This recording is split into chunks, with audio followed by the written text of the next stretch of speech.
Shalom Jemaat Home Ministry dimanapun berada. Kita kembali dalam ibadah online Home Ministry. Kita akan sama-sama menyiapkan hati, pikiran kita untuk memuji dan menyembah Tuhan, serta kita akan diubahkan oleh kebenaran firman Tuhan. Amin. Mari kita sama-sama bangkit berdiri. Kita mau memuji, membesarkan, memuliakan namanya. Kemuliaan bagi Tuhan di tempat yang maha tinggi.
Terima kasih Tuhan Yesus, terima kasih Roh Kudus untuk penyertaan, perlindungan buat setiap kami Tuhan dimanapun kami berada. Kami percaya bahwa pandangan mata Tuhan tidak pernah sedetik pun terlewat daripada kami.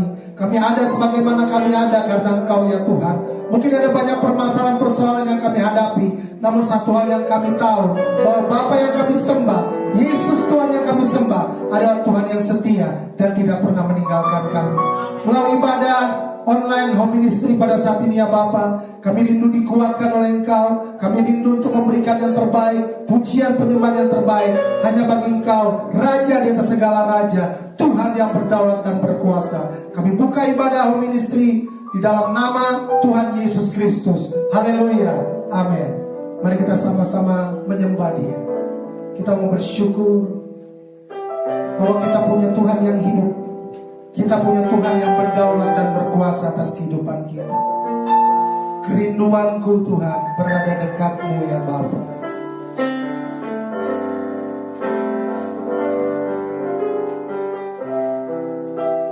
Kerinduanku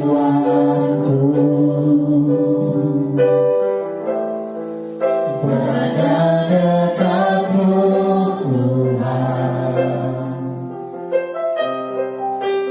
Kerinduanku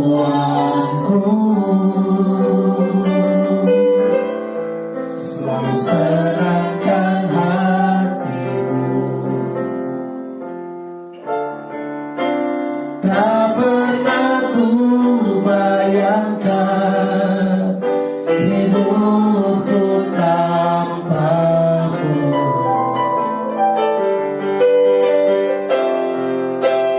Yang menjadi hasratku menyanyikan pujian bagimu. Aku menyembahmu, Yesusku yang ada di tatamu-Nya. Aku memujimu dengan sebab hatiku.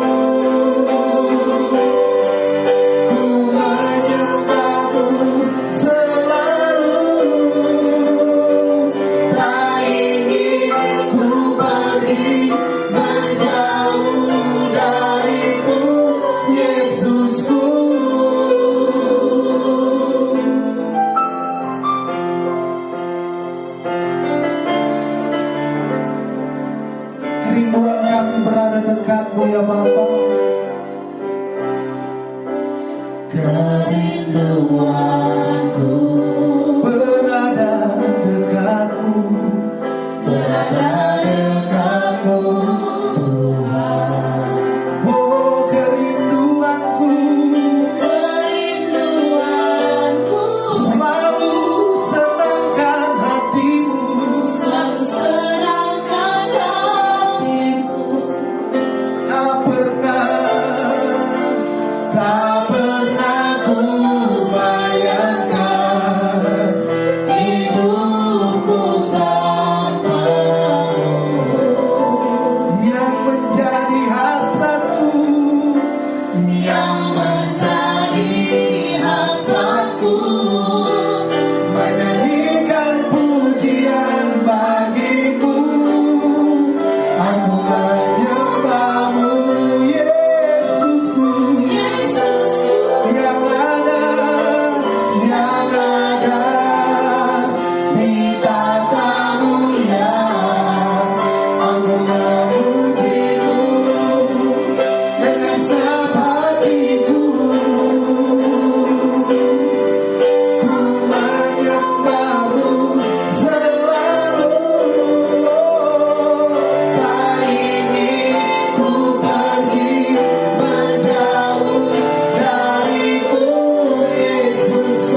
ingin ku pergi menjauh darimu, Yesusku.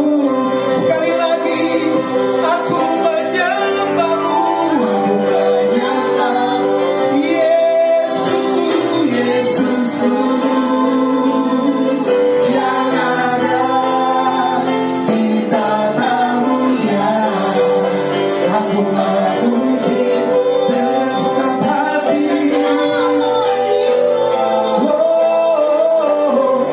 Ku menyembahmu selalu,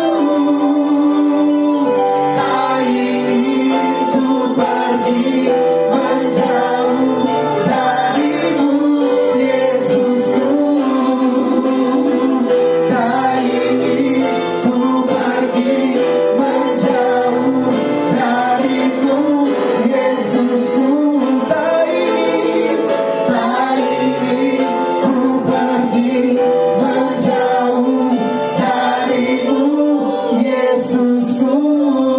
Berikan tepuk tangan yang paling meriah buat Tuhan kita. Haleluya, haleluya. Saya percaya bahwa kita semua merasakan kebaikan Tuhan, amin. Dimanapun kita berada, kasih Tuhan tetap setia buat setiap kita. Kasih Tuhan tetap dicurahkan buat setiap kita. Sebab itu mari kita sama-sama menyanyikan kebaikan Tuhan yang dirasakan dalam kehidupan kita. Haleluya.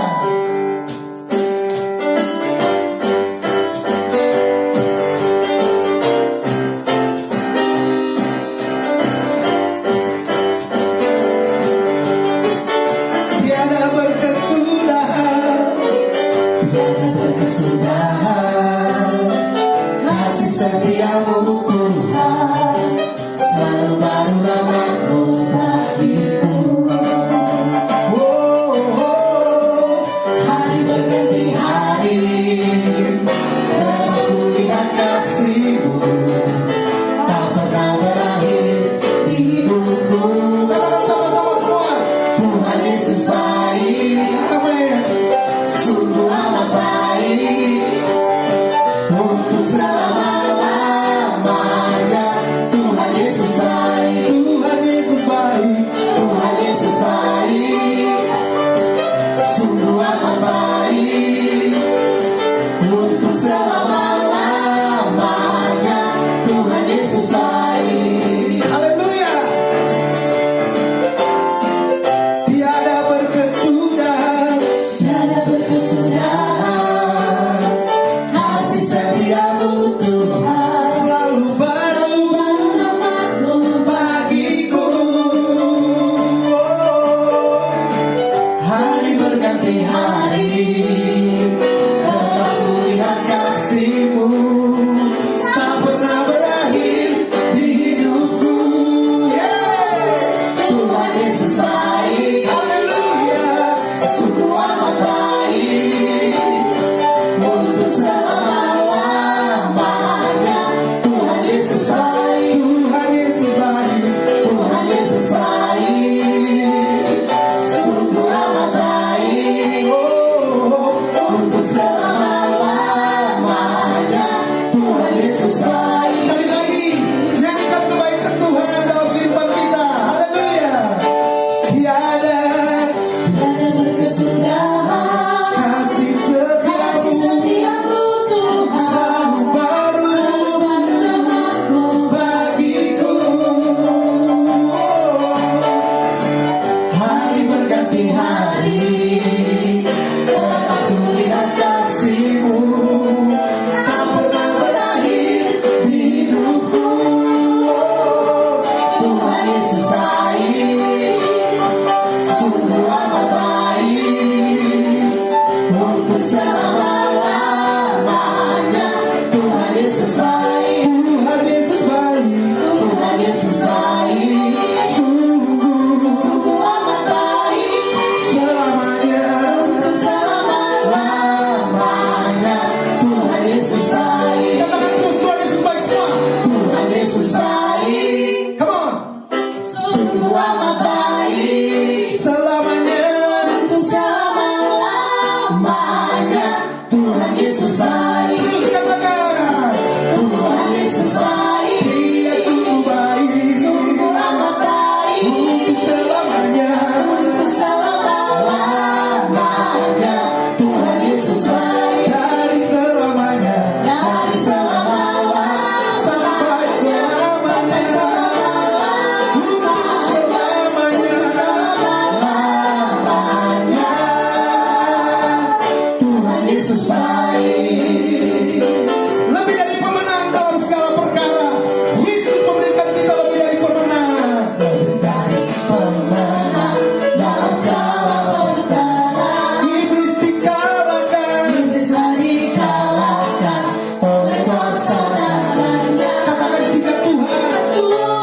di pihak kita, siapa dapat melawan? Kita lebih dari pemenang, lebih dari pemenang. lebih dari pemenang dalam segala perkara. Iblis dikalahkan. Bisa dikalahkan oleh kuasa darahnya. Katakan jika Tuhan Jika Tuhan di pihak kita, siapa dapat melawan? kita lebih. Lebih dari pemenang. Sorakan haleluya. Haleluya. Kibarkanlah panjinya, Yesus Raja segala raja. Haleluya. Bangkitlah gerejanya, kita lebih dari pemenang.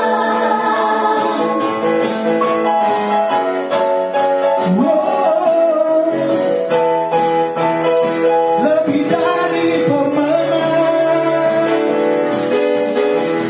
Lebih dari pemenang dalam segala perkara. Iblis dikalahkan. Bisa dikalahkan oleh kuasa darahnya. Jika Tuhan di pihak kita, siapa dapat melawan? Kita lebih dari pemenang. Haleluya. Kibarkanlah panjinya, Yesus Raja segala raja. Haleluya. Haleluya. Bangkitlah gerejanya, kita lebih dari pemenang. Haleluya. Kibarkanlah panjinya, Yesus Raja segala raja. Haleluya. Bangkitlah gerejanya, kita lebih dari pemenang. Kita lebih dari pemenang. Kita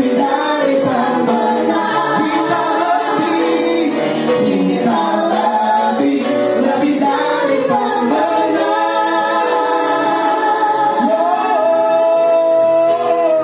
Yang lebih dari pemenang, berikan tepuk tangan yang paling meriah buat Tuhan kita. Haleluya, haleluya. Kita lebih dari pemenang, amin. Kita percaya bahwa Bapa yang kita sembah adalah Bapa yang sangat memperhatikan kita. Bapa yang mengenal pribadi kita sebelum kita ada di dunia ini. Mari bilang sama Bapa, bahwa aku mengenalmu lebih dari siapapun ya Bapa. Haleluya. Bapa, Engkau mengenalku lebih dari siapapun. Engkau tahu ceritaku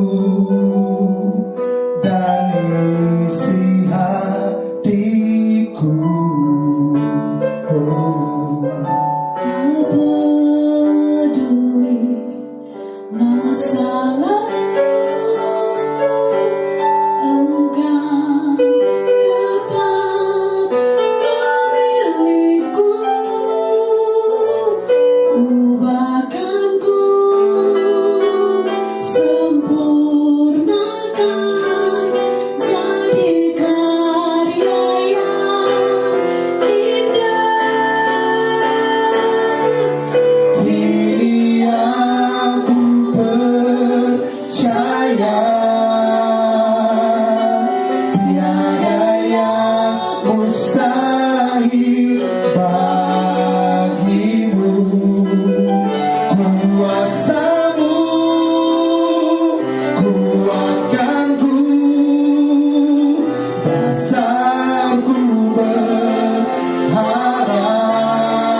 Mari sama-sama nyanyikan lagu ini Bapak Ibu Saudara. Sebab Tuhan Bapa, Engkau mengenalku lebih dari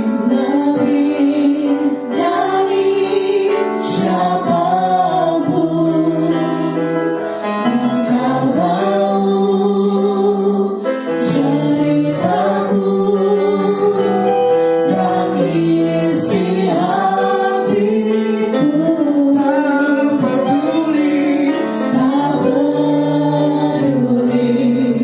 masa lalu, Engkau tetap memilihku. Bahkan ku sempurnakan jadi karya yang indah. Kini aku percaya tiada yang mustahil bagimu. Kuasamu kuatkanku, dasarku berharap. Kini aku berserah,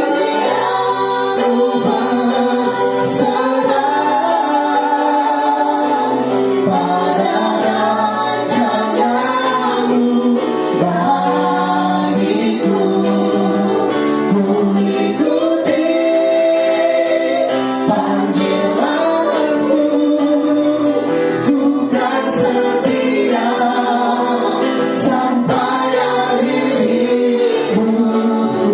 Kini aku,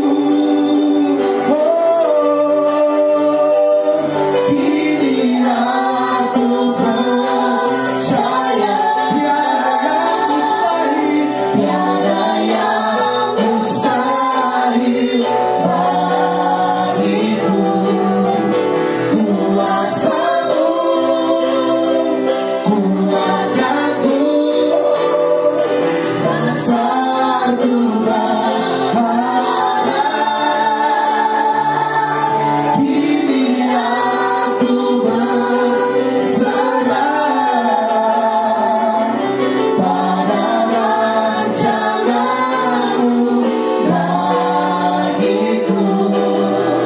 Ku ikuti panggilanmu, ku kan setia sampai akhir hidupku.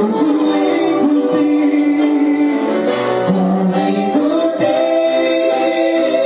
panggilanmu, ku kan setia sampai akhir hidupku.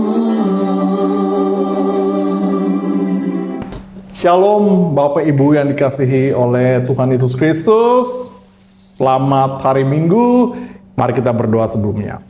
Bapa dalam surga, terima kasih Bapa untuk kasih karunia-Mu yang begitu luar biasa dalam kehidupan kami. Kami kembali lagi boleh bertemu pada hari Minggu ini dan kami boleh kembali merasakan sukacita. Kami boleh menyanyikan puji-pujian. Kami juga boleh ya Tuhan menyampaikan penyembahan kami dan biarlah itu menyenangkan hati-Mu. Kiranya Engkau ya Tuhan mau bekerja di dalam apa yang akan kami dengar dan terutama hamba Tuhan, kiranya Engkau tutup bungkus hamba dengan kuasa darah-Mu supaya seluruh firman-Mu, setiap ucapan yang keluar dari mulut hamba-Mu ini Tuhan, Engkau urapi oleh Roh-Mu menjadi suatu berkat, menjadi suatu pedang bermata dua yang nanti akan memisahkan baik roh dan jiwa dalam hati kami dan untuk menyampaikan kebenaran-kebenaran firman-Mu yang akan memerdekakan kami. Terpuji-puji nama-Mu Tuhan Yesus, siapkan hati kami sebagai suatu tanah yang subur, tanah yang siap menerima firman-Mu supaya itu menghasilkan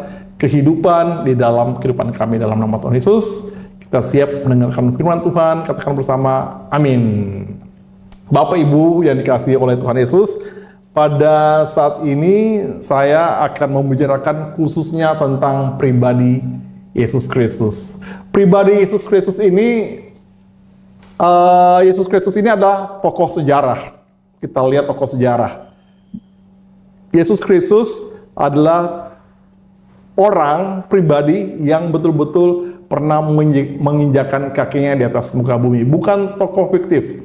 Kalau kita ke Israel, kita masih bisa melihat jejak-jejaknya. Bahkan apa yang tertulis dalam Alkitab juga, itu juga ditulis oleh sumber-sumber sejarah di luar Alkitab. Kita bisa pelajari hal itu juga.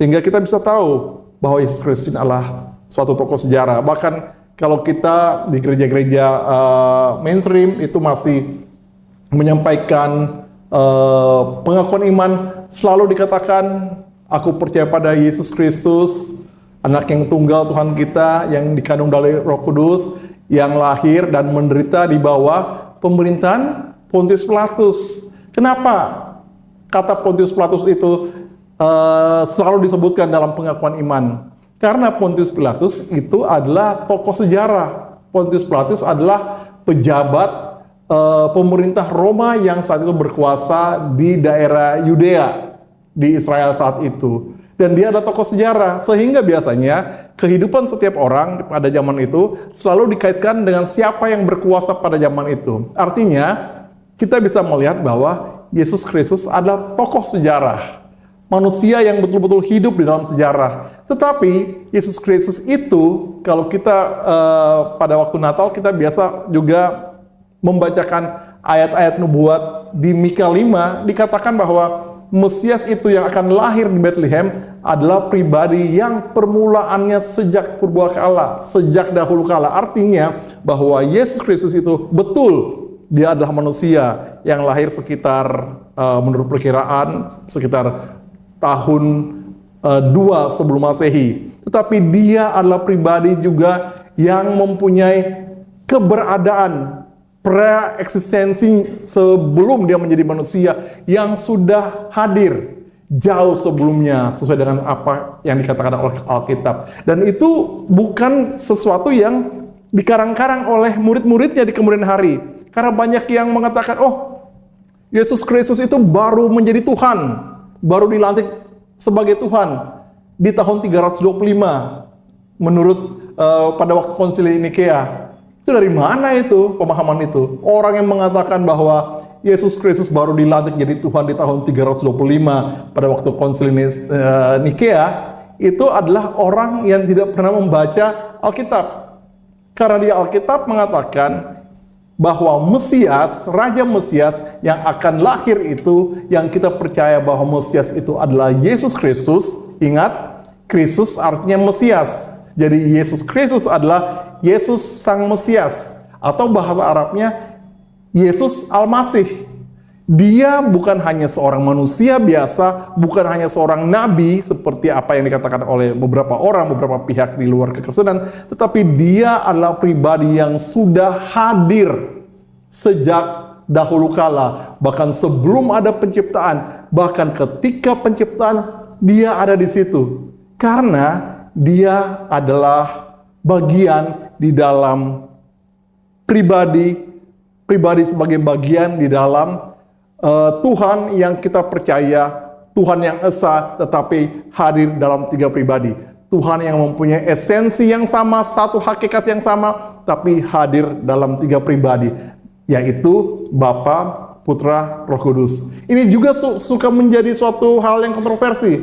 Ada orang yang mengatakan, mana itu Tritunggal? Mana cari kata Tritunggal dalam Alkitab? Ya memang nggak ada Tritunggal. Kata Tritunggal, T-R-I-T-U-N-G-G-A-L itu tidak ada dalam Alkitab. Karena itu adalah rumusan iman.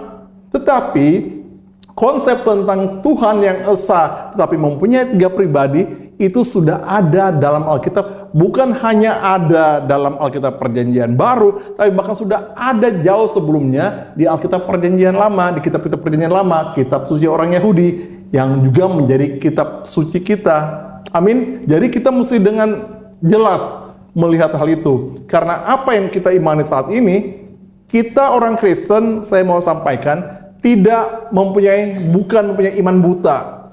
Iman yang buta terhadap sejarah. Tidak, saudara. Karena kitab suci kita, Alkitab, ditulis oleh orang-orang yang mengalami Tuhan di dalam kehidupan mereka. Jadi Tuhan dalam kehidupan orang Kristen, bahkan orang-orang percaya secara keseluruhan dari perjanjian lama, adalah Tuhan yang hadir juga di dalam sejarah. Makanya yang menjadi kitab suci kita adalah kitab yang ditulis oleh orang-orang yang mengalami Tuhan. Saya harap kita bisa mengerti hal ini sebelum kita berbicara lebih lanjut lagi mengenai pribadi Yesus Kristus itu dan apa yang dia sudah lakukan dalam kehidupan kita. Dan saya harapkan dengan kita mendengarkan hal ini, kita semakin yakin, kita semakin percaya, dan kita semakin tahu, semakin kenal siapa Tuhan yang kita sembah, siapa Bapa yang kita sembah, siapa pribadi yang kita panggil Bapa di dalam anaknya Tuhan kita Yesus Kristus yang melalui Roh Kudus yang sudah hadir dalam hidup kita, dalam hati kita yang kita pelajari pada minggu lalu. Itu sebagai suatu pembukaan buat saya. Kita baca dulu ayat ini yang khusus menjelaskan tentang Yesus Kristus dan pribadinya. Kita buka di Ibrani 1 ayat 1 sampai 3. Setelah pada zaman dahulu Elohim berulang kali dan dalam berbagai cara berbicara kepada nenek moyang kita dengan perantara nabi-nabi, maka pada zaman akhir ini ia telah berbicara kepada kita dengan perantaran anaknya yang telah ia tetapkan sebagai yang berhak menerima segala yang ada. Oleh dia Elohim telah menjadikan alam semesta, atau oleh Yesus Kristus Elohim Bapa telah menjadikan alam semesta. Nanti ini kita akan pelajari lebih lanjut lagi.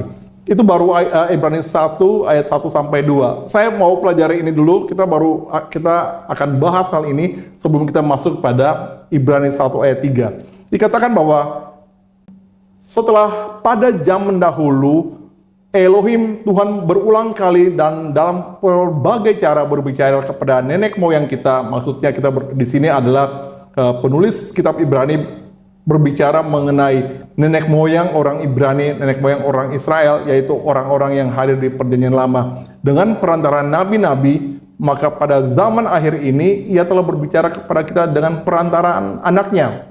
Hal yang kita mau lihat di sini adalah Tuhan menyampaikan firman-Nya, Tuhan menyampaikan pewahyuannya, Tuhan menyampaikan rencananya, yang adalah rencana keselamatan itu bukan pada sudah dimulai jauh sebelumnya.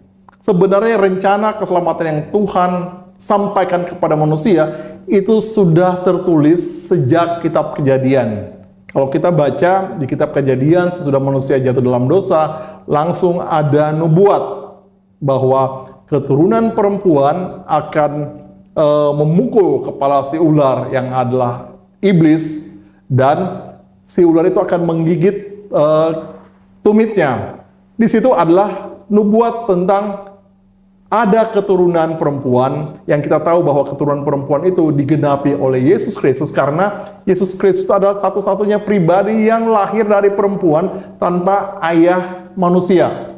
Amin. Tapi lahir dari seorang perempuan yang dikandung, yang mendapat kehidupan di dalam rahimnya oleh Roh Kudus.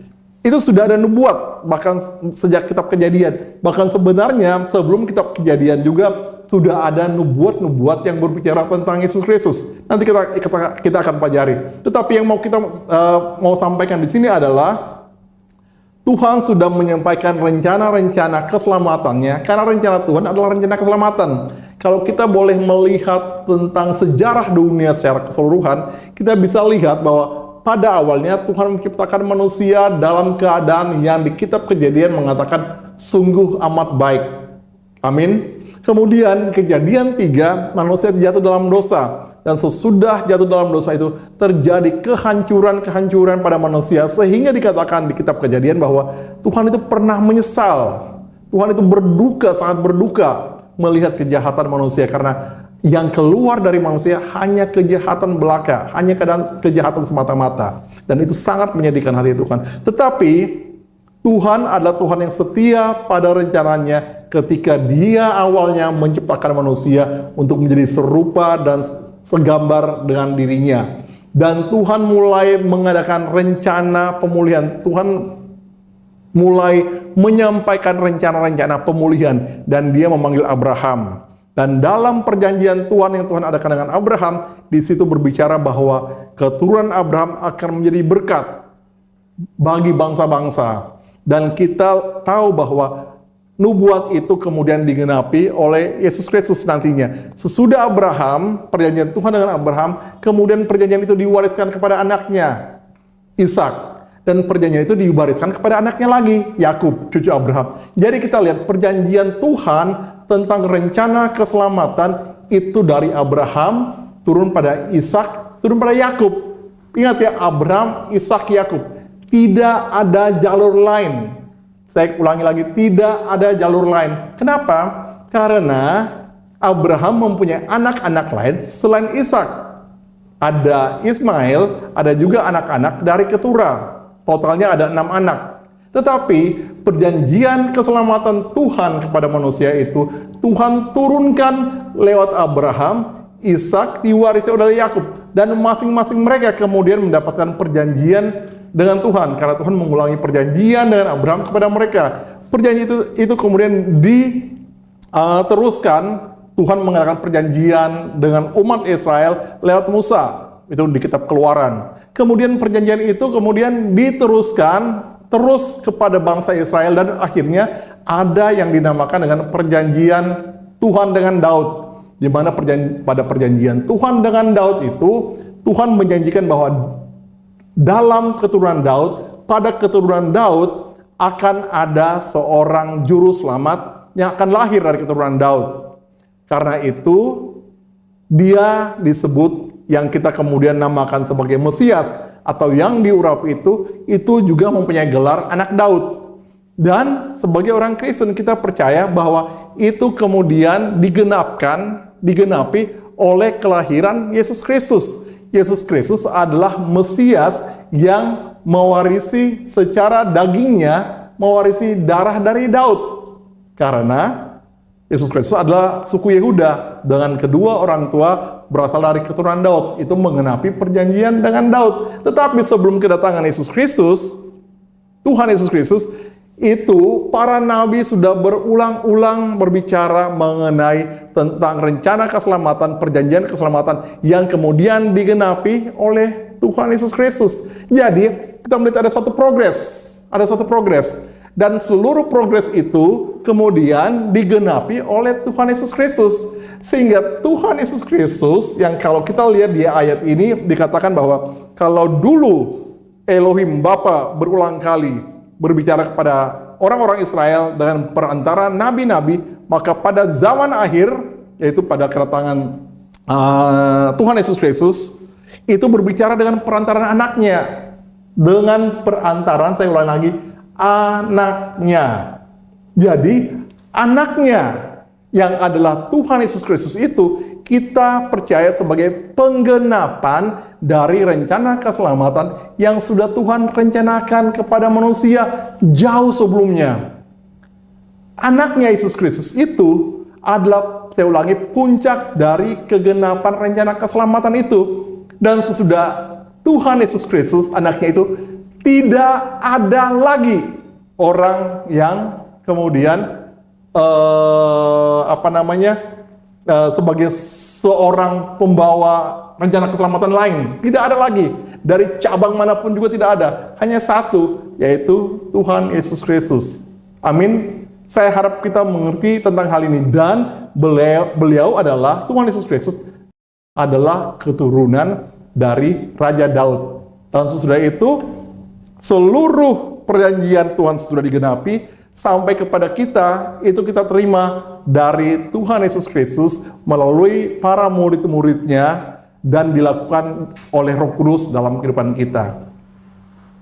Saya harap kita mengerti di sini, kalau saya berbicara tentang hal-hal ini, saya mau berbicara bahwa hanya satu pribadi yang di dalamnya ada keselamatan, yaitu pribadi Tuhan Yesus Kristus yang sudah mengenapi rencana keselamatan yang sudah Bapa tetapkan jauh sebelumnya, yang sudah disampaikan dari zaman dahulu kala sebelumnya.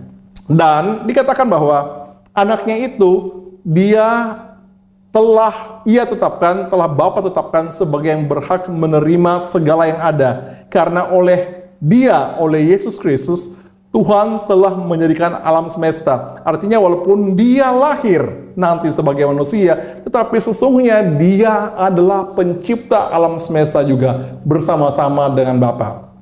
Nanti kita akan pelajari hal itu. Dan ayat 3 mengatakan, Ibrani 1 ayat 3 mengatakan, Yesus Kristus atau Ia adalah cahaya kemuliaan Elohim dan gambar wujud Elohim, dan menopang segala sesuatu dengan firman-Nya yang penuh kekuasaan. Dan setelah Ia selesai mengadakan penyucian dosa, Ia duduk di sebelah kanan yang maha besar di tempat yang tinggi. Artinya, nanti kita akan pelajari, artinya di sini kita melihat ada beberapa hal yang kemudian menjadi keutamaan Tuhan Yesus Kristus. Pertama, di sini dikatakan bahwa oleh Dia, Bapa Elohim telah menjadikan alam semesta. Di sini kita coba lihat di mana di dalam kitab Kejadian, di mana awalnya alam semesta dijadikan, di mana Tuhan Yesus Kristus adanya. Oke, kita buka pertama. Kejadian 1 ayat 1 sampai 3. Dikatakan, ini terjemahan baru, pada mulanya Elohim menciptakan langit dan bumi. Bumi belum berbentuk dan kosong. Gelap gulita menutupi samudera raya, dan roh Elohim melayang-layang di atas permukaan air. Berfirmanlah Elohim, jadilah terang, dan terang itu jadi. Kalau kita lihat di dalam Kitab Kejadian 1 ayat 1 sampai 3 ini ada 3 dalam tanda kutip unsur ilahi yang bekerja di situ. Pertama, pada mulanya Elohim menciptakan langit dan bumi belum berbentuk dan sebagainya, dan roh Elohim atau roh Tuhan melayang-layang di atas permukaan air. Kalau di Alkitab yang lain mengatakan, versi yang lain mengatakan roh Elohim mengeram atau mempersiapkan kehidupan di atas permukaan air. Dan yang ketiga dikatakan, berfirmanlah Elohim, jadilah terang. Ada 3 unsur keilahian di sini. Ada Elohim, ada roh Elohim, dan ada firman Elohim.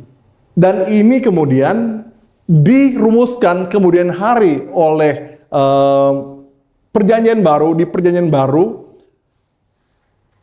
Elohim adalah Bapa, roh Elohim adalah Roh Kudus, dan firman Elohim adalah Yesus Kristus. Karena di Yohanes 1 ayat 1 mengatakan, pada mulanya adalah firman. Firman itu bersama-sama dengan Elohim, dan firman itu juga adalah Elohim. Dan dikatakan bahwa di dalam Dia ada terang. Dan terang itu adalah kehidupan manusia. Jadi ketika berbicara mengenai firman, dikatakan firman itu adalah terang. Dan kita boleh lihat bahwa di Yohanes 8 ayat 12, saya bacakan Yohanes 8 ayat 12, maka Yesus Kristus berkata kepada orang banyak, katanya, akulah terang dunia. Barang siapa mengikuti aku, ia tidak akan berjalan dalam kegelapan, melainkan ia akan mempunyai terang hidup. Di sini kita lihat bahwa firman pertama yang disampaikan adalah terang. Dan terang itu, Tuhan Yesus katakan, akulah terang itu, akulah terang dunia. Jadi kalau kita boleh melihat tadi di Ibrani 1 ayat 2 itu, ketika dikatakan oleh Dialah Elohim menciptakan dunia, jadi firman itu adalah Tuhan Yesus Kristus. Dan Dia sudah ada sejak awal penciptaan. Di dalam Yohanes 1 ayat 3 dikatakan, segala sesuatu dijadikan oleh Dia, oleh Tuhan Yesus Kristus. Dan tanpa Dia, tanpa Tuhan Yesus Kristus, tidak ada sesuatu pun yang telah jadi dari segala yang dijadikan. Dalam Dia ada hidup, hidup itu adalah terang manusia. Artinya, memang pribadi Yesus Kristus ini dalam keberadaannya sebelum lahir di dunia sudah hadir sejak penciptaan. Amin. Di dalam Kita akan lihat di dalam satu ayat yang sangat luar biasa, itu di dalam Mazmur 36 ayat 9 mengatakan, sebab padamu ada sumber hayat, padamu ada kehidupan. Dan kita tahu bahwa ketika kita berbicara mengenai kehidupan, kehidupan itu ada dalam roh Tuhan. Amin. Sehingga dikatakan, padamu ada sumber hayat, berbicara padamu, pada Tuhan, pada Elohim, ada sumber hayat atau ada roh kudus, atau roh Elohim. Dan di dalam terangmu kami melihat terang. Di dalam terang Tuhan, kami melihat terang. Artinya di dalam Elohim ada terang Elohim. Yang terang Elohim itu kita lihat adalah firman Elohim. Jadi kembali lagi, ini menyimpulkan mengenai konsep Tritunggal yang sudah ada sejak zaman penciptaan, yaitu Elohim yang adalah Bapa, Ruach Elohim yang adalah Roh Kudus, dan firman Elohim yang adalah terang yang adalah Yesus Kristus. Amin. Di sini kita mulai melihat bahwa inilah Yesus Kristus sejak awalnya ketika dia hadir di dalam dunia sebagai firman Elohim dan sebagai terang. Seperti yang tadi kita baca di Yohanes 8 ayat 12. Jadi di sini kita juga boleh mengerti tentang firman. Kita sering memahami firman Tuhan sebagai perkataan Tuhan. Tapi sebenarnya kalau kita berpikir lebih jauh lagi, firman Tuhan itu bukan hanya perkataan Tuhan. Perkataan Tuhan yang kemudian ditulis dalam kitab. Tapi firman Tuhan itu adalah ekspresi Tuhan. Firman itu adalah sesuatu yang kemudian menjelaskan tentang Tuhan. Saya ulangi lagi.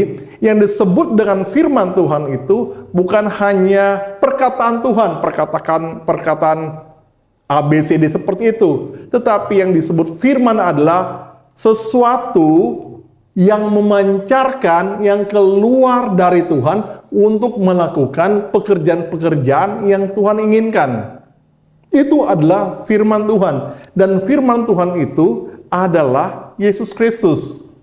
Saya harap kita sudah bisa melihat keterkaitannya. Itulah sebabnya di Yohanes 1 ayat 18 mengatakan, tidak ada seorang pun yang pernah melihat Elohim, tapi anak tunggal Elohim yang ada di pangkuan Bapa, dialah yang menyatakannya. Artinya, anak tunggal Elohim, dia yang keluar dari Elohim sendiri. Dia yang menyatakan tentang diri Elohim. Dan itu adalah Yesus Kristus. Itu adalah firman Tuhan. Dan firman itu sudah hadir sejak zaman penciptaan. Di sini kita boleh mengerti betapa luar biasanya pribadi yang kita sembah, yang kita panggil namanya dalam nama Tuhan Yesus Kristus.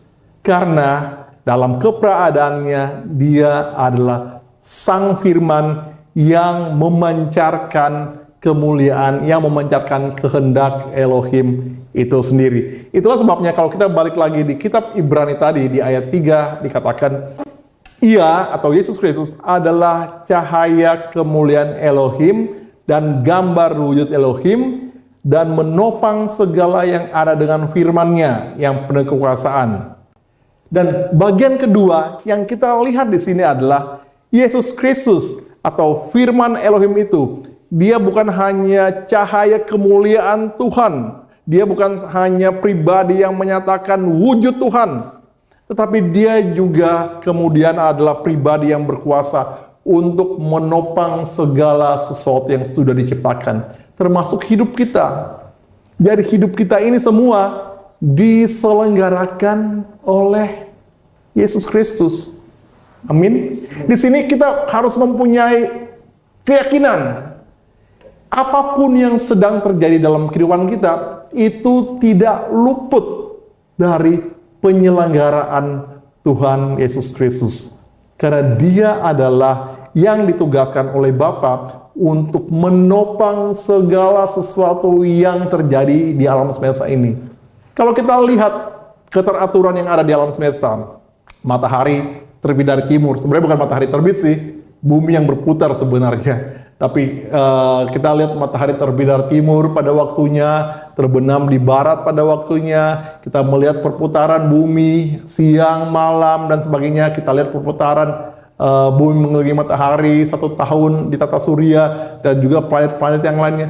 Semua itu terjadi secara teratur. Apakah itu terjadi dengan sendirinya? Kalau saudara memakai pikiran saudara yang sehat, itu tidak mungkin terjadi dengan sendirinya. Ada kuasa yang menopang semua itu sehingga terjadi dengan sendirinya. Amin. Dan itu adalah kuasa Tuhan Yesus Kristus yang menopang segala sesuatu yang terjadi di alam semesta ini. Tinggal kita punya keyakinan karena Dia adalah Tuhan kita. Amin. Dan Dia adalah Tuhan yang kemudian dekat kepada kita. Dia kemudian mengambil rupa sebagai manusia dan Dia hadir di antara kita. Makanya kita juga kemudian percaya bahwa Dia, kita baca sesudahnya apa yang dilakukan sesudahnya, bahwa Dia kemudian meninggalkan, melepaskan kemuliaannya, atribut-atribut kemuliaannya untuk masuk ke dunia, untuk mengerjakan penebusan, untuk mengerjakan rencana keselamatan yang ditetapkan Bapa untuk Dia kerjakan. Dia juga yang tadi menciptakan menjadi firman Bapa untuk menciptakan dunia. Dia juga yang kemudian menjadi pemilik kuasa yang menopang dunia. Dia juga kemudian yang melepaskan kemuliaannya dan hadir di dunia sebagai manusia, supaya Dia boleh hadir untuk menyatakan cinta kasih Bapa kepada manusia. Seperti yang biasa kita tahu di ayat Yohanes 3 ayat 16. Kita baca firman Tuhan mengatakan, karena begitu besar kasih Elohim atau Bapa akan dunia ini, sehingga Ia telah mengurniakan anaknya yang tunggal. Anaknya tunggal ya, tadi kita baca di atas bahwa anaknya tunggal yang menyatakan tentang Bapa. Supaya setiap orang yang percaya kepadanya tidak binasa, melainkan beroleh hidup yang kekal. Jadi, kita bisa melihat tadi, Yesus Kristus hadir dalam penciptaan, Yesus Kristus juga yang kemudian menopang segala sesuatu dengan kuasanya di alam semesta ini termasuk hidup kita. Dia juga kemudian menyatakan kasih Bapa dengan turun ke dunia untuk menjadi sama dengan manusia, dan melalui pengorbanannya di atas kayu salib, Dia kemudian membebaskan kita dari dosa-dosa kita, Dia menebus dosa-dosa kita, dan Dia oleh Roh-Nya menjadikan kita sebagai manusia baru. Kita baca di Filipi 2 ayat 6-8. Yesus Kristus yang dalam rupa Elohim atau rupa Bapa tidak menganggap kesetaraan dengan Bapa, dengan Elohim sebagai milik yang harus dipertahankan, melainkan telah mengosongkan dirinya sendiri, dan Ia mengambil rupa seorang hamba dan menjadi sama dengan manusia. Dan dalam keadaan sebagai manusia, Ia telah merendahkan dirinya dan taat sampai mati, bahkan sampai mati di kayu salib. Jadi Dia juga, Yesus Kristus juga, yang kemudian menyatakan kasih Bapa yang begitu besar kepada kita, sehingga kemudian Dia melepaskan kemuliaannya, mengosongkan dirinya menjadi seorang hamba. Dia tadinya raja, Dia kemudian menjadi hamba sebagai manusia yang menerima perintah, supaya kemudian dalam keadaan sebagai manusia, Ia merendahkan dirinya dan taat, bahkan sampai mati di kayu salib untuk menebus, untuk mendamaikan kita dengan Bapa di surga. Itulah pribadi Yesus Kristus yang kita sembah itu. Dia adalah cahaya kemuliaan Elohim. Dia adalah Sang Pencipta itu sendiri. Dia juga yang menyatakan cinta kasih Tuhan, cinta kasih Bapa kepada kita. Karena itu dikatakan di dalam Yesus Kristus, di dalam namanya, segala sesuatu yang di bumi, di atas bumi, di bawah bumi, tunduk kepadanya. Itulah sebabnya Elohim sangat meninggikan Dia. Filipi 2 ayat 9-11. Elohim sangat meninggikan Dia dan mengurniakan kepadanya nama di atas segala nama, supaya dalam nama Yesus bertekuk lutut segala yang ada di langit, yang ada di atas bumi, dan yang ada di bawah bumi, dan segala lidah mengaku Yesus Kristus adalah Tuhan, bagi kemuliaan Bapa di surga. Tepuk tangan dulu pada Tuhan Yesus. Beri kemuliaan. Dan kalau kita kemudian melihat ke depan nanti, pada saatnya dialah yang akan turun ke dunia menjadi hakim untuk menghakimi orang yang hidup dan orang yang mati. Amin. Kenapa dialah yang menjadi hakim? Kenapa dialah yang mengadili orang yang hidup dan yang mati? Kenapa bukan orang lain? Karena yang boleh menjadi hakim hanya raja. Ini kita bicara mengenai konsep yang ada di Perjanjian Lama. Yang boleh menjadi hakim hanya raja. Kalau kita pernah baca cerita Salomo diminta mengadili dua perempuan yang bawa anaknya untuk dilihat siapa yang menjadi ibu sebenarnya. Kenapa Salomo melakukan itu? Di situ Salomo sebagai raja sedang melakukan fungsi sebagai hakim. Dan kalau di sini kita juga tahu bahwa Yesus Kristuslah yang nanti akan menjadi hakim atas dunia, atas manusia, berarti dia adalah juga raja di atas segala raja. Jadi kalau ada orang yang meragukan keilahian Yesus Kristus, tetapi kemudian mengakunya sebagai pribadi yang akan datang turun menghakimi, itu suatu hal yang bertentangan. Karena yang boleh menghakimi adalah raja. Adalah yang setara dengan raja atau yang diberikan kuasa kepadanya, dan pasti equal, pasti sama, pasti setara. Jadi Yesus Kristus juga adalah pribadi ilahi, anak manusia yang menjadi hakim dunia, yang juga adalah raja di atas segala raja. Dan karena itu kita lihat di Wahyu 5 dikatakan bahwa dikatakan oleh firman Tuhan, kita baca, maka aku melihat, di sini adalah wahyu yang ditulis oleh Rasul Yohanes.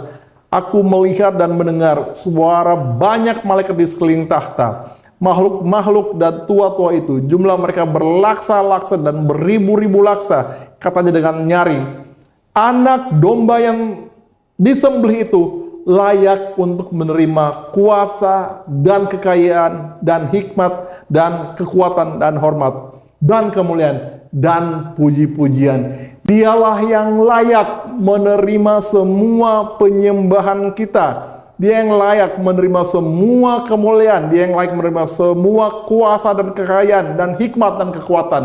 Karena dia sudah melakukan apa yang menjadi rencana Bapa, dan dia kemudian sudah dimuliakan dan duduk di sebelah kanan Bapa untuk menjadi raja di atas segala raja. Itulah yang tadi juga dikatakan di Ibrani 3 yang dikatakan bahwa dan setelah ia selesai mengadakan penyucian dosa, ia duduk di sebelah kanan yang maha besar di tempat yang tinggi. Berbicara sebelah kanan, kadang orang, apa maksudnya duduk sebelah kanan? Itu kadang-kadang saya pernah melihat ada orang yang mendebatkan hal itu, duduk sebelah kanan. Artinya kalau begitu, tahta Tuhan itu lebar dong. Itu bukan tahta dong, itu namanya sofa. Supaya duduknya bareng-bareng. Aduh, itu kok kayaknya perdebatan anak kecil gitu. Poinnya bahwa dikatakan duduk di sebelah kanan itu adalah orang yang menerima otoritas. Orang yang menerima otoritas duduk di sebelah kanan, menerima kuasa. Karena sebelah kanan itu melambangkan tentang kekuasaan. Jadi Yesus Kristus duduk di sebelah kanan Bapa adalah dia penerima otoritas untuk melakukan apa? Untuk melakukan menjadi hakim atas langit dan bumi. Dan dia juga, karena semua yang sudah dilakukan olehnya dalam kehidupan kita, dialah yang layak menerima segala hormat, segala pujian, segala penyembahan, segala kuasa, segala kekayaan, dan segala puji-pujian kita. Dan itulah yang nanti akan kita lakukan selama-lamanya. Di sini juga saya mau menyinggung beberapa waktu lalu Pastor Valdo berbicara mengenai penyembahan, dan kita sangat diberkati oleh 2 kali khotbah ketika Pastor Valdo berbicara mengenai penyembahan.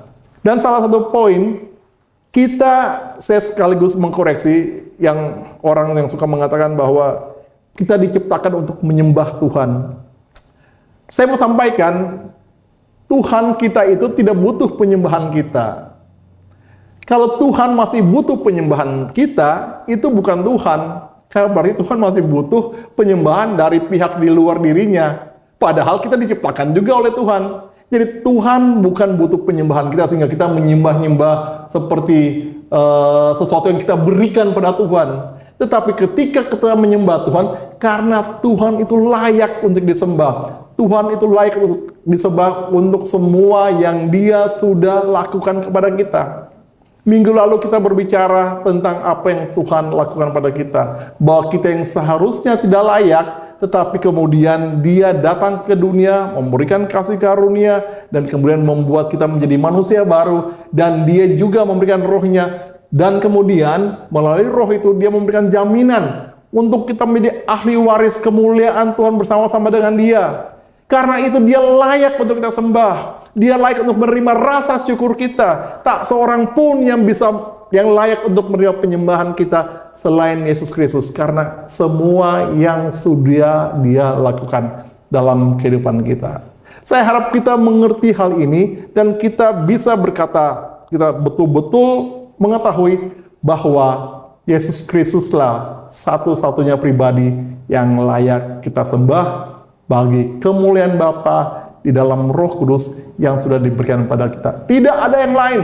Tidak ada yang lain, tidak ada nabi-nabi lain, apalagi nabi-nabi yang datang sesudah kedatangan Yesus Kristus. Tidak ada.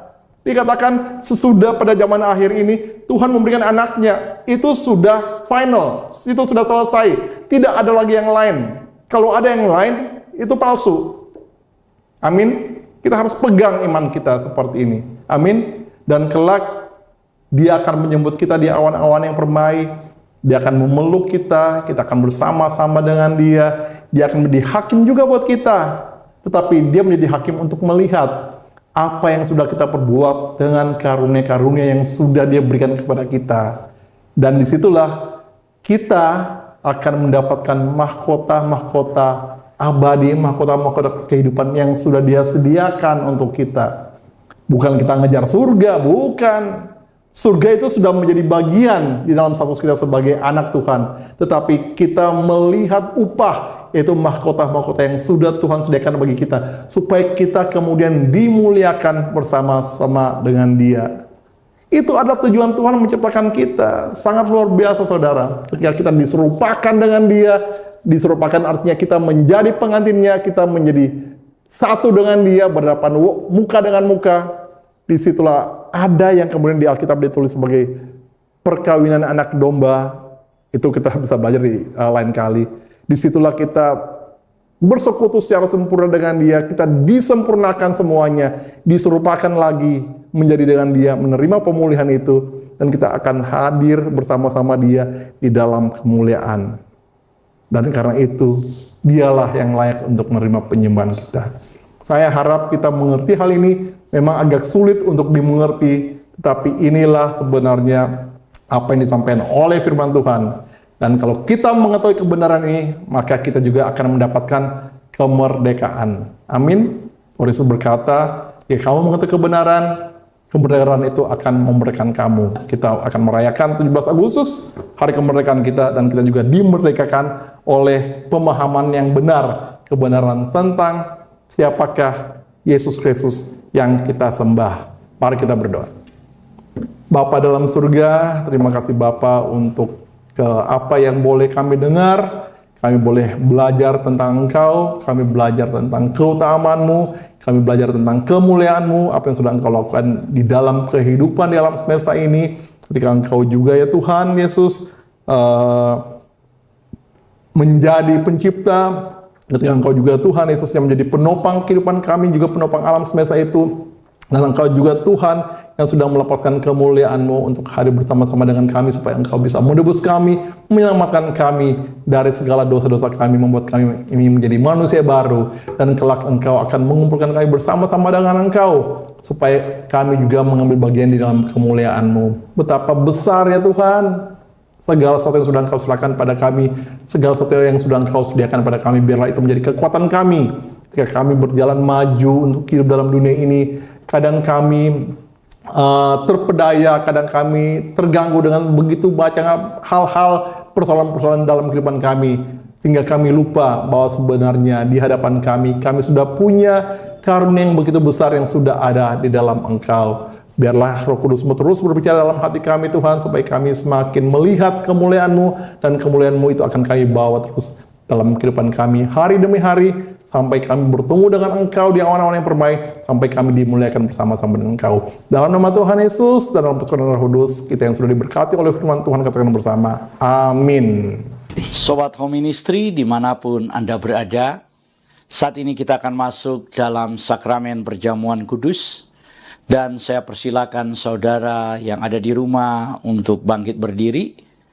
Bagi saudara-saudara yang saat ini sudah menyiapkan sarana perjamuan kudus, mohon dipegang. Dan kita akan doakan sama-sama. Di dalam nama Tuhan Yesus, saat ini kami mengangkat roti dan anggur ini. Kami kuduskan, kami sucikan di dalam nama Tuhan Yesus, menjadi layak digunakan untuk perjamuan kudus ini. Dalam nama Tuhan Yesus, haleluya, amin. Saudara, dengarkanlah ketetapan perjamuan kudus.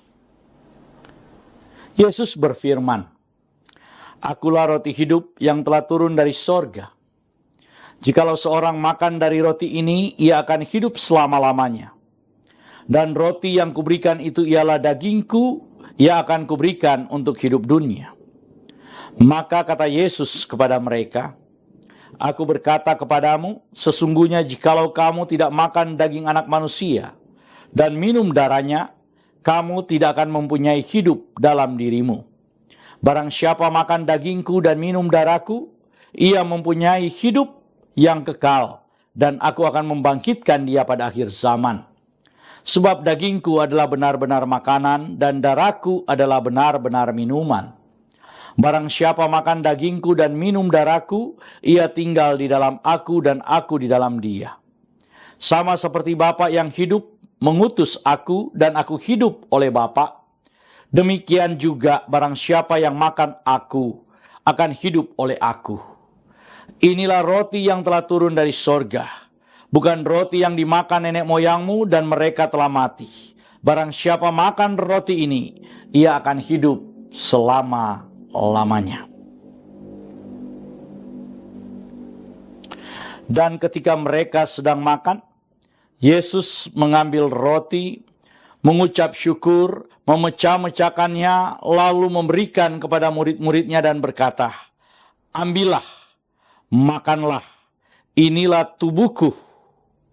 Sesudah itu Tuhan Yesus mengambil cawan, mengucap syukur, lalu memberikannya kepada mereka sambil berkata, "Minumlah kamu semua dari cawan ini, sebab inilah darahku, darah perjanjian yang ditumpahkan bagi banyak orang untuk pengampunan dosa."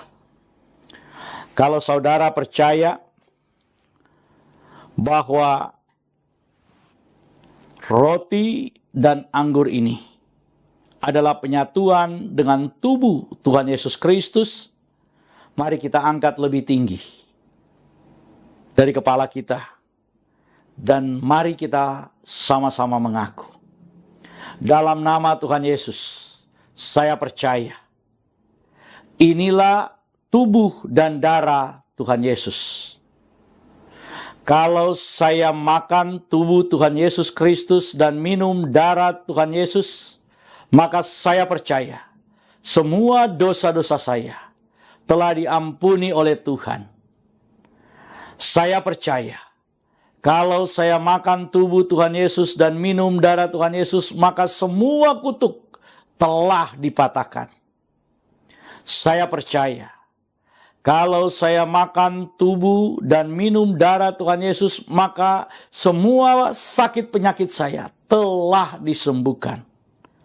Saya percaya, kalau saya makan tubuh Tuhan Yesus dan minum darah Tuhan Yesus, maka saya mendapat bagian dalam tubuh Kristus, dan saya akan diberi tubuh kemuliaan, dan Tuhan akan mengangkat saya ketika Tuhan Yesus datang di awan-awan yang permai untuk menyatu dan bertemu dengan Dia. Saya percaya inilah tubuh dan darah Tuhan Yesus Kristus. Kita angkat lebih dulu tubuh Tuhan Yesus Kristus dan kita berkata, inilah tubuh Tuhan Yesus Kristus dalam nama Tuhan Yesus. Kita minum darah Tuhan Yesus Kristus dan kita berkata dalam nama Tuhan Yesus Kristus.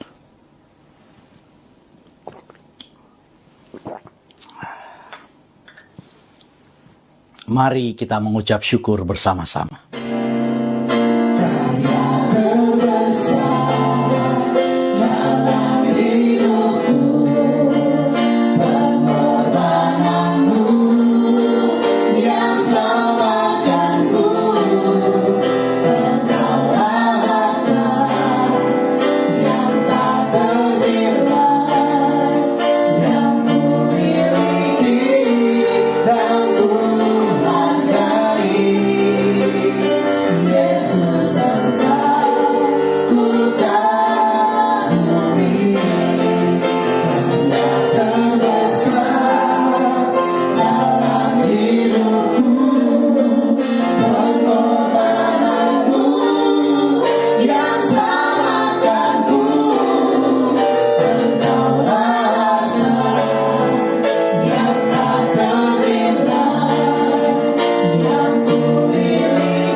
Kita sudah sampai pada akhir ibadah kita. Kita bersyukur untuk semua berkat yang sudah kita terima dari puji-pujian, penyembahan, dari firman Tuhan disampaikan, dan kita akan kembali pulang.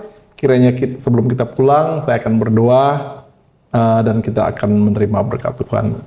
Bapa dalam surga, terima kasih Bapa, kami datang padamu, bersyukur untuk semua kasih setiamu kepada kami boleh hadir di sini, dan kami sudah diberkati oleh berbagai kebenaran firman-Mu Tuhan yang sudah memerdekakan kami, dan juga puji-pujian yang kami angkat bela itu juga menyenangkan hati-Mu Tuhan. Untuk kami semakin meyakini ya Tuhan bahwa Engkau-lah Tuhan yang layak untuk kami puji dan kami sembah. Terima kasih Tuhan, kami akan kembali ke tempat kami masing-masing.